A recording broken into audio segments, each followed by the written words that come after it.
Stealth technology, the internet, GPS in the palm of your hand, autonomous operation. Technology is a driver of our times. Since its founding in 1958 in the midst of the Cold War, DARPA, the Defense Advanced Research Projects Agency, has been a driver of this technology. Welcome to Voices from DARPA, a window onto DARPA's core of program managers. Their job? To redefine what is possible. My name is Ivan Amato, and I'm your DARPA host. Today, I am pleased to have with me in the studio Adam Russell, a program manager since 2015 in DARPA's Defense Sciences Office, sometimes referred to as DARPA's DARPA, because its programs dive deeply into fundamental science in search of new foundations for never-before-seen technologies. Adam stands out at DARPA, partly because he is 6 feet 4 inches tall and carries a rugby player's physique, but more importantly because he is an anthropologist and social scientist. That makes him a rare bird at the agency where the social sciences have not had a strong presence for decades. Adam earned his bachelor's degree in cultural anthropology from Duke University and his doctor of philosophy degree in social anthropology from Oxford University in England, where he was also a Rhodes Scholar. Prior to joining DARPA, he was a program manager at the Intelligence Advanced Research Projects Activity, IARPA, a DARPA-like organization under the Office of the Director of National Intelligence.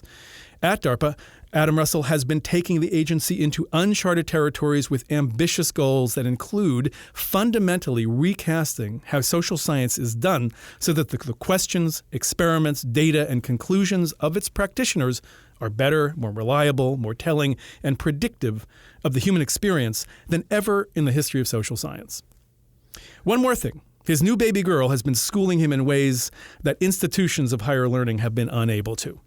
Adam Russell, thanks for joining me in the studio today. Well, thanks, sir. Thanks for having me, Ivan. So let's start out by talking about how you became interested in science in general, and more specifically in the social sciences, and even more particularly in cultural anthropology. My real interest in social science comes from my own experience as a child. I moved around a lot as a kid. My stepfather was in the Foreign Service. I was in different schools every year for about 5 or 6 years straight, Africa, Europe, and it just became So apparent. you were in many cultural contexts. Many cultural contexts with oftentimes informal education, as you pointed out, being the sort of primary driver there. The realization quickly that 13-year-olds are not the same everywhere. So it's tough enough being a 13-year-old. Now move to an entirely different culture in which expectations, rules change. Well, you start figuring out, first of all, that the world does look very differently to different people, but that is not an intractable boundary, that you can't actually understand what the world looks like to other people. In some cases, if you're 13 in a new school, you have to. That's a survival strategy. In other cases, it's really to ultimately your benefit, to understand how people think, work, and organize themselves. So even at the age of 13, you were observing cultural differences, and evidently you brought that into your programs when you got into college. Well, right. The social sciences are an enormous swath of disciplines. We refer to them oftentimes and unfairly as a sort of giant aggregate. But I went into anthropology specifically, I think, because it was obvious that anthropology allowed you to kind of be a practitioner of all trades, but perhaps a master of none. But you touched every facet of the human, as you said, the human experience. So you can't do anthropology if you don't also understand something about economics, politics, religion, exchange, symbolism, and what I was particularly focused on, which was identity. The concept of identity, I think, really is what distinguishes humans and human social behavior from other natural physical sciences. Identity is a very rich and complex idea. I mean, there are all kinds of identities that we can assume. Why don't you just talk a little bit about identity? I know that when you were at Oxford, that your dissertation really focused on this subject, yes? Right. Well, so I was focused on what was described, I think, in some areas as a crisis of identity. And let me give you a little context for that. So when we talk about identity, well, actually, let me distinguish in anthropology as well, two kinds of different kinds of anthropology. There's a physical anthropology, which is I explained to my grandmother when she was asking sort of, what the hell are you doing over there? The physical anthropology is really the study, like other natural sciences, of the world that makes us. how evolution has led to our species, our particular traits, the physics that are at play. Cultural anthropology really studies the world we make for ourselves. And so there we veer into the realm of collective fictions, right? The economies, the organizations, and as I said, the identities that we have and share and develop. And just when you say collective fictions, just to be clear, because I think of economics, for example, as a real thing, but when you use the language, a collective fiction, just explain that for our listeners. Well, it's a great term from Harari, who wrote this book, Sapiens, and I think he's right, that our species' competitive advantage is our ability to sort of agree to believe in things that actually aren't real, but in the process actually make them real. And economies are just like that, as you can see. And this is the challenge of social science, is that we want to model sort of financial crises or crashes as obeying certain fundamental physical laws, perhaps trying to adopt models from physics or other natural sciences. The problem is that by virtue of actually modeling the phenomenon, you can lead people to believe that it could occur. And so you've actually created the phenomenon you were trying to understand in the first place. So that fiction, I don't mean to imply that fiction doesn't mean it's not still impactful or affecting the real world. And we've evolved that way to do that because there's great power. If we all believe in kind of this collective fiction, then we can get along. We can solve the coordination problem, which is fundamental to complex societies. But it also leads to sources of conflict. If my collective fiction is different from your collective fiction, we got to work that out.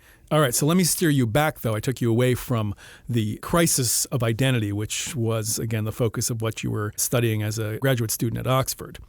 Right. So the difference between sort of the world that makes us and the worlds we make for ourselves, well, increasingly those worlds are blurring. All right, we have increasing power over the physical and natural world. And so when we talk about crisis of identity, we're talking about crises in which the world that we made for ourselves no longer fits or explains or aligns with the natural world in a way. So the categories that we use to classify the real world, as it were, things like masculinity in this case, and the traditional notion of what makes a man. Well, that doesn't actually work suddenly in a world in which men are not making more money than women, where conventionally that has been sort of a cultural stereotype. Well, when the fundamentals of the world begin to shift, identities sometimes lag behind. They have to catch up. And that leads to crises because in very real sense as a human, I am my identities. That's how I see myself. It gives me purpose, gives me a role, shapes my behavior. So the crises really amount to how do we negotiate these social behaviors and identities when the world is changing? And some people do it more successfully than others. And I use the term crisis in this case, not in the same way as sort of like a refugee crisis. Although they're not unrelated, since when you see these disjuncts or you see this discrepancy between a social identity and the world that it once explained and no longer explains, unfortunately, it's a nature of our species sometimes to respond violently, to try to push the world back into the category that we think it should be in or that it was in, where we understand things. Now we don't, and that can be really disturbing for our species in particular. Right, and just to give listeners some sense of the kinds of identities that you are probably beginning to think about and perhaps investigating in new ways through your programs here. So we have a sense of who we are as individuals, as individuals within different social contexts. We have gender identity. We have belief groups that we belong to. There are state identities. There are school identities. There are national identities. Some of us try to be world citizens, and so there's sort of global identity. Right? I mean, that's the kind of mix of things that you're talking about when we're talking about identity. And Ivan, it took you all of about 10 seconds to identify why social sciences are up against such a hard problem. You've just listed all of those things that are probably important and relevant for any particular social science question. And so how do you factor all those things in? How do you figure out what's most important? How do you understand the dynamics? And I look to, ethologists, so people who study animals, for example, where they have similar challenges in the complexity sometimes of like chimp organization and behavior. But to date, no one has had to deal with, as far as we know, a Marxist chimpanzee. Chimps don't themselves develop new social identities and have those identities, be more or less relevant under different conditions.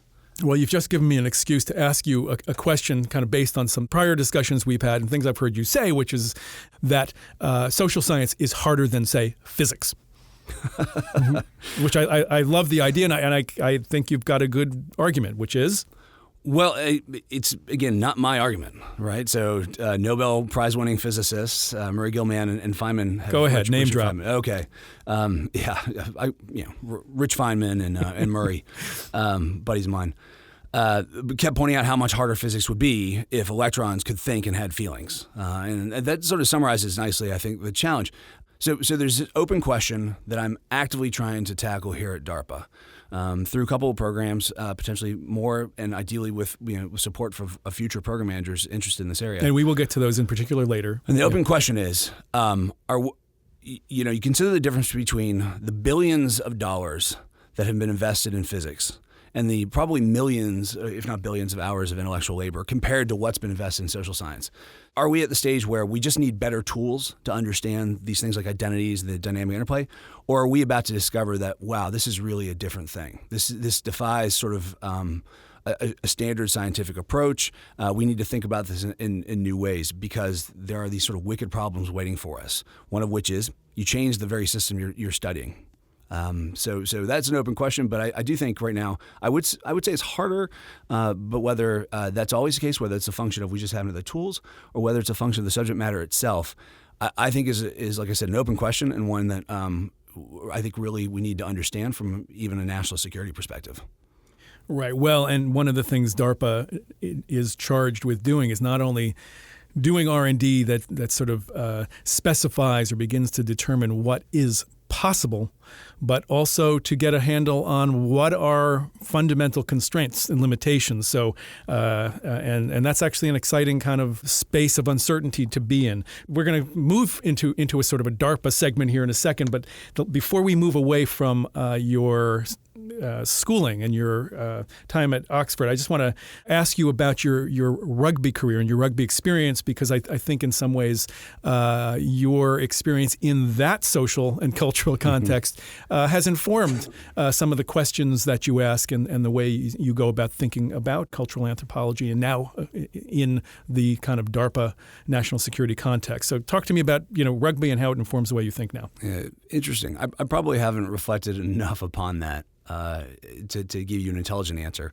So let me give you an unintelligent answer, right? That's my other option. There's a selection bias problem, perhaps, in that did I choose rugby or did rugby choose me? I'm not a natural athlete by any means, but I for some reason seem to click well with the sport, and I think part of it is because it is such an inherently social sport. It really is a team-oriented sport to a degree that very few others, frankly, are. At least in the level of cohesion that's required in teamwork.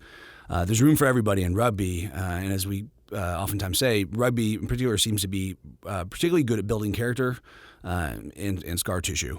But that character part, I think, is tested on a regular basis, both against other teams, but also even with your own team. So I became really interested in the imponderables, as some people have described these things like cohesion and teamwork, even frankly, identity, commitment. These things that are clearly important, that clearly impact the real world, even in areas where we have simple rules like rugby, but that are really hard to measure. And remain at this point almost kind of like a magic. And we look to the best coaches who are able to sort of summon this magic and produce performances from teams that really on paper should not have gotten there. And likewise, dysfunctional dynamics where you can have the best superstars and they just don't seem to perform. And then thus far has remained, like I said, kind of this imponderable area of heuristics and tradecraft and expert, wisdom of the ages.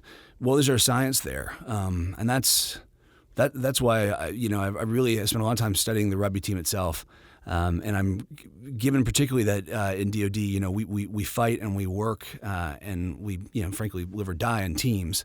I think that actually provides an excellent target or focus on which to go after these imponderables. Yeah, fascinating to just think about, what is it? What is that magic, as you call it, which maybe is something discernible and something that one could study, that will take a group of individuals, a team, and have this team achieve collectively, human feats that are often absolutely astounding. So I don't want to talk too much about that now, but it just that you kind of catalyze that thought. Well, let me just add as we move to the next topic. This is an example where I think social science falls down in a way. because there's a lot of literature on teams. But if you actually look at the literature, it definitely reflects, I think, what Duncan Watts, the sociologist, Microsoft calls the incoherency problem. That the way people study teams varies tremendously. The measures they use vary tremendously. The results they get are oftentimes not highly reliable. There's no replication of the studies. So actually, this is part of my frustration is when you turn to where presumably they would have the answer, is this magic or is this science? There's actually very little that can be drawn confidently from the literature so that, let's say, I am, God forbid, given the opportunity to organize a large group to achieve something important in the world. What can I draw from the social science literature that helps me get there? There's not a lot right now that I would consider to be reliable or robust enough to really help me drive forward. Now, does it have to be that way, or are there ways that we can improve the research itself so that I, as a commander, a leader, even a program manager, know how better to put my team together to really get the most out of what we're trying to do? Okay, well, I can tell that you're hinting about some things that we'll talk about just in the very near future, but I want to move our two-man scrum here toward DARPA. How did you actually get here? What was the sequence of events where you met somebody, you talked to somebody? There's always the how did I get my job story. So tell me that. That's right. Well, so did I choose Rugby? Did Rugby choose me? Did I choose DARPA? Did DARPA choose me? I can say confidently in this case, DARPA chooses you. So I was fortunate enough, I think, to having been at IARPA, as you mentioned, been moving in this circle of program managers and the sort of advanced research area for national security. And I think getting to know some folks who have done work both within DARPA and for DARPA, it's hard not to sort of be affected a bit by that cachet, to realize that they really do walk the walk. They're willing to take these chances and risk investments that in other areas might be considered too risky, frankly. Given what I said earlier about the difference between the amount of money and time spent on physics compared to social science, if there's an agency that can actually make that leap in 3 to 5 years over the 20 years we might need normally, if DARPA did nothing, well, I mean, how do you not take that opportunity to get there? So having made a couple of connections within the building, and then ultimately having been called in by some of the leadership who I think really understood that both of these are really important questions: coordination, cooperation, competition. Ultimately, every national security question we really care about has some fundamental human, social, and behavioral aspect to it. But reference my earlier comments about the state of the literature and the extent to which it can really inform our solutions to those problems. They realize, I think, and I hope I made a compelling argument, that things might be changing a little bit, both culturally with a new emphasis on reproducibility and transparency in the science, which ultimately I hope will improve the quality of it, but also technically. So technologically, we now have capabilities to run experiments at scales we've never been able to do before. We have the ability to analyze data in new complex ways. We have the ability to pre-register studies. That is where I announce my study publicly to allow sort of almost community peer review. So we're reinvesting and reinvestigating, frankly, the conventional models.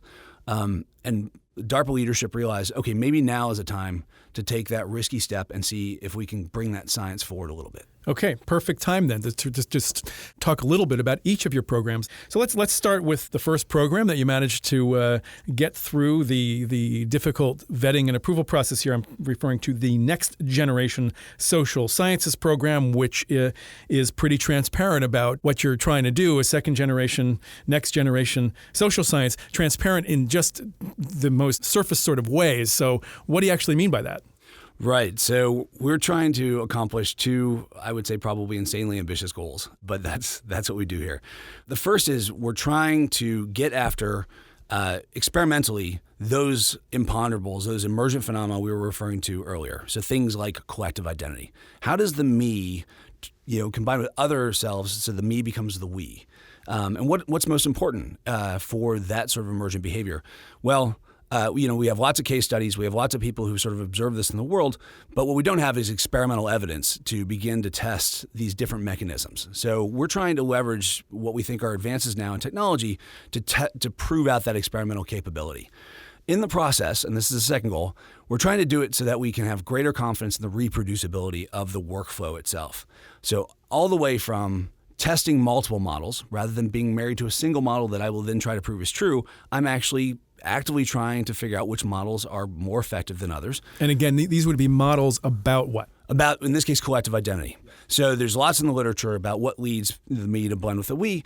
Well, they all make, in many cases, they make very different predictions under similar conditions. If you can actually get the models to make predictions, by the way, that's another problem, is many social science models are so fuzzy that it's almost impossible to say what they would predict. But and predictability is a hallmark of what we might consider, the hard sciences. You come up with a theory, and if you can predict when Halley's Comet is going to come back around, then you say, hey, I'm approaching a kind of scientific. I think that's true, and I think there's another side to that, which is if you make a prediction and you're wrong, at least you know that how wrong you are, and that's how you make improvements. But if you never make that prediction, or you engage in a practice that's called harking, which is hypothesizing after the results are known, and this is very common. If you collect your data and you analyze them, and nobody sort of knows what the question was you were asking in the first place, I can always go back and claim I was looking for the answer I found in the first place, and that'll get me published.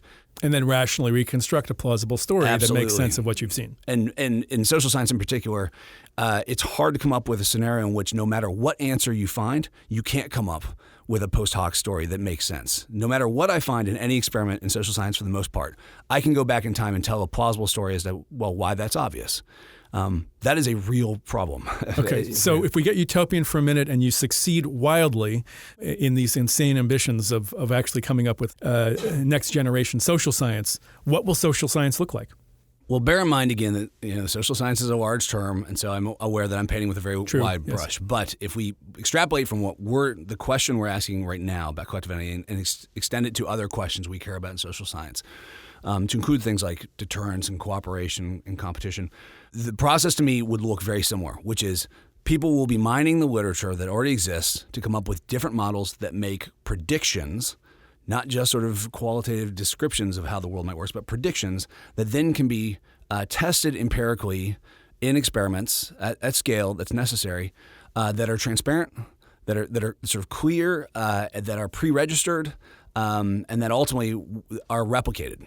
So the replication process is really important, especially with social systems, because the answer you get the next time around won't be the same. The world will have changed, the participants will have changed, the behavior will have changed. But if you don't do that iterative process, if you don't replicate, you won't know when your model begins to fail and when it doesn't. And the incentives right now, frankly, in social science in many ways are just to get published as opposed to getting it right. We are trying to figure out how to close those incentives so that getting it right ultimately is what gets you published. Okay, so you are running another program that really sounds relevant to what you're talking about right now, the Ground Truth program. And the name of that really fascinates me because the first time I ran across that term actually was related to satellite remote sensing of the snowpack. And what would happen, there's natural, say this briefly, the Earth emits natural microwave radiation. It goes through snowpack. These signals can be picked up by sensors on satellites, and then with a model, the satellite then can convert those raw signals into some measure of exactly what the snowpack is. And that's important information for example, farmers who are going to need to know how much snow is going to be coming off the nearby mountains.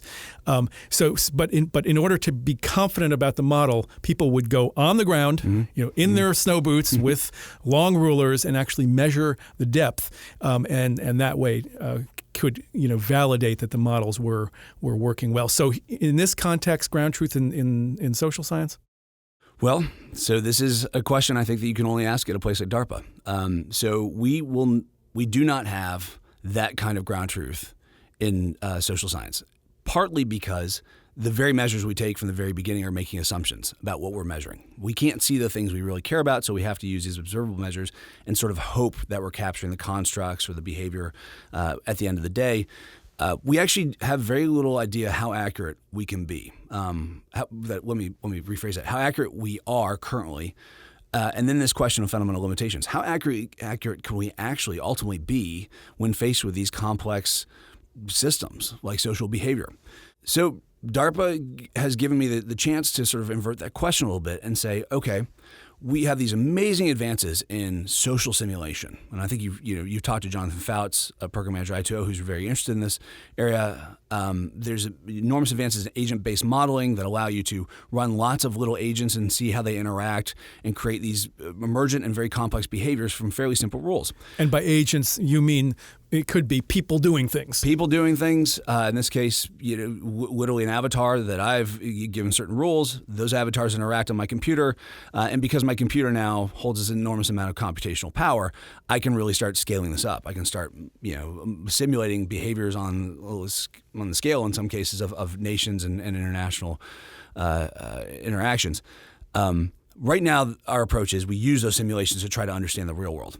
We are asking the question, well, what if we put that on hold for a moment? And I use these simulations instead as a wind tunnel, right? Almost that ice pack, so that I have causal truth or ground truth of these simulations. I grew this alternative world in which I'm seeing social behavior. It's not the real world social behavior, but it's still complex. Now I give that as a wind tunnel to social scientists and other areas, so researchers, and ask them, can you give me, using your methods, your best approaches, can you tell me what's causing the behavior? Can you predict what's going to happen in the simulation when something happens like a resource dries up? And can you ultimately help us understand what are the parameters that are most important in the behaviors? How close can you actually get to what's happening? And that tells us a couple of things. One, which tools are most appropriate for which kinds of socially complex questions. Two, what if any are there theoretical limitations of being able to understand and predict? And that's really important. People talk about, well, why do you want to know what you can't know? Well, in my experience, certainly in national security, DoD in particular, they're very comfortable with risk. They have to make decisions under incomplete information. So why do you want to figure out what you can't know? How is that useful? Well, that gives you the boundary of what you can plan for, and if you know for both for a fact and theoretically that you can't know something, you can plan for that too. It's a much different planning process, but that's really important. And again, I think DoD in particular constantly has to operate in highly uncertain environments. But being able to say, sir or ma'am, this is a dynamic, this is a situation that we cannot predict what's going to happen next. You can plan accordingly for that. That's very different from believing you know what's going to happen, being inaccurate, but being very confident, and that leads to bad planning. Okay, very fascinating idea to kind of be a world creator where you can control that world, throw in various kind of situations. How does social behavior unfold in the simulated environment, and hopefully learn something that you can take out of the box, the computer box, and then apply to this sort of real world that we live and breathe in.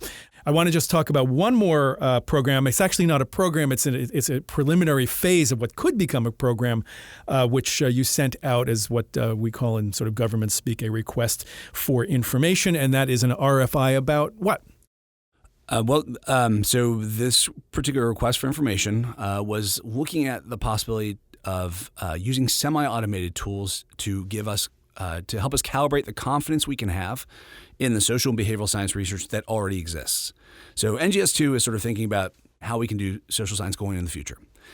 Ground Truth, the program, is sort of looking at how effective we can actually be even if we're wildly successful in developing these tools.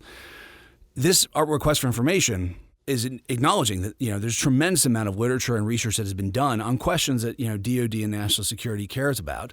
We just don't know how much confidence we should have in some of those claims and models.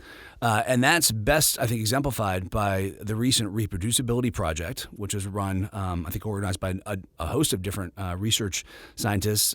Center for Open Science is the most famous, being part of that, where they actually took canonical studies in psychology, they replicated them, and they did not all replicate. In fact, more often than not, they did not replicate.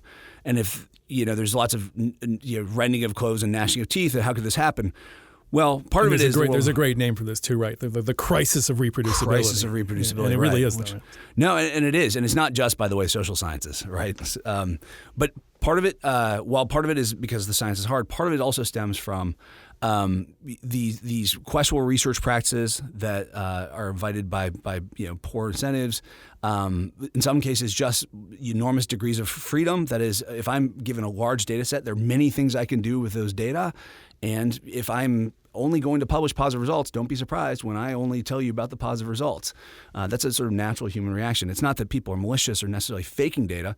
This is just a result of how the incentives are aligned. And yet much of the research is solid. right? There are many things that you can sort of bank on if you're building a model about humans' behavior and social system. We just don't know how to disentangle them. And so the request for information is asking, are there new ways of putting together perhaps weak signals? Signals inherent to a study or an article, maybe the stats are off a little bit, maybe they're perfect. Has the study been replicated? Has it been tested on more than one population? Has anyone actually bothered to reproduce the results? And then I think increasingly there are these other signals that we haven't historically been able to leverage. Things like discussions in social media. Social media in some cases is actually an open peer review process. And if you look at some more controversial studies that have come out recently, I think the discussions that have occurred on these open platforms have actually been very informative. Yes, some of it is ad hominem attacks and things, but a lot of it is actually substantive discussion about the sort of tapping into the wisdom of the crowd. Absolutely. The hard part is, the crowd is very busy. So how do we better leverage those signals to semi-automate them so that if successful, I see two outcomes. One is I can more easily, more rapidly, more confidently leverage the enormous literature that's already out there. And the second is, frankly, create almost kind of a roadmap so that if I'm a young researcher or I'm a program manager funding research, I can look at this algorithm or this credit score, for lack of a better term, and I know how I can improve the confidence in my own research. I can look at the things that matter for increasing confidence, and I can do the right thing. I can replicate my study. I can make my data available so that it's reproduced by independent parties. I can test it on multiple populations. I can be transparent about my analyses, where they worked and where they didn't, et cetera.